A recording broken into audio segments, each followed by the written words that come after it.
So this is a worm bin I set up back in December, and I've stirred it once in a while and added some aeration to it.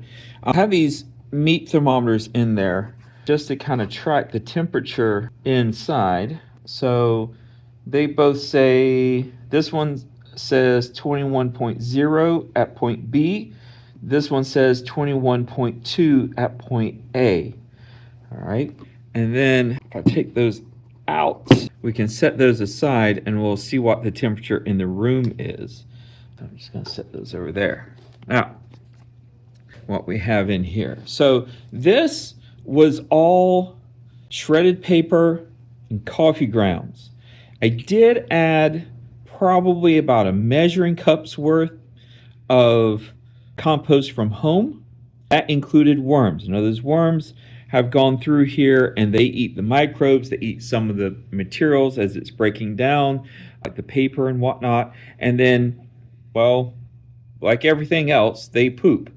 And that poop, we call it vermicompost, V-E-R-M-I compost.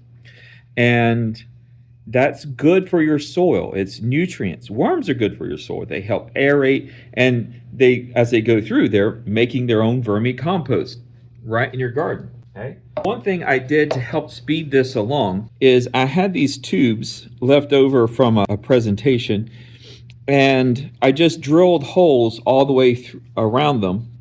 And then the idea was I could make a little spot in the soil or in the compost, and I could put this down in there. And the idea is that would help air, including oxygen, getting down into the soil. Now remember, decomposition needs oxygen. That's why we find preserved remains in peat bogs and tar pits and stuff. There's very little oxygen to decompose stuff, so they get preserved. And so we want oxygen. That's why we have to turn our soil so often turn our compost to help aerate it. Also, the worms need oxygen. All right. Now, what we're going to do is I'm going to take and I'm going to sift some of this. So what we're going to do, we'll put that like that. And I'm just going to get a cup of the compost here, maybe 2 cups. All right, so now we're just going to kind of shake this. And this box has a screen. It's just a window screen that I hot glued to the bottom. All right, and I'm just going to turn this. Right? And so we're just going to kind of shake everything around. The worms have no idea what's going on right now. The way I see it, now I could have slightly larger screen. I have a larger one at home that I use. But the whole goal here is we want the vermicompost to come through, because that's what we want to add to the garden. And then anything that is too big, that hasn't decomposed yet, that's going to stay in the compost. So I'm going to give this just another little shake. And then we'll just take all that, we'll put it in a spare thing. Okay. And then we're going to repeat the process. Probably do this 1 cup at a time instead of 2.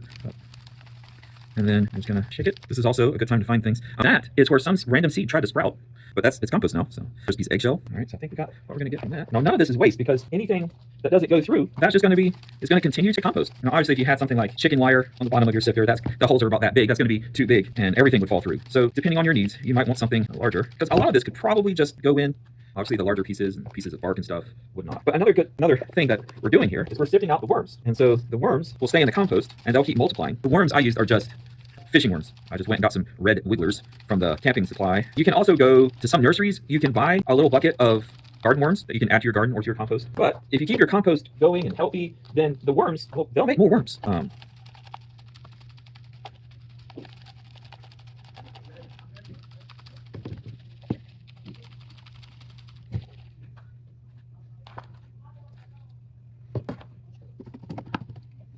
right.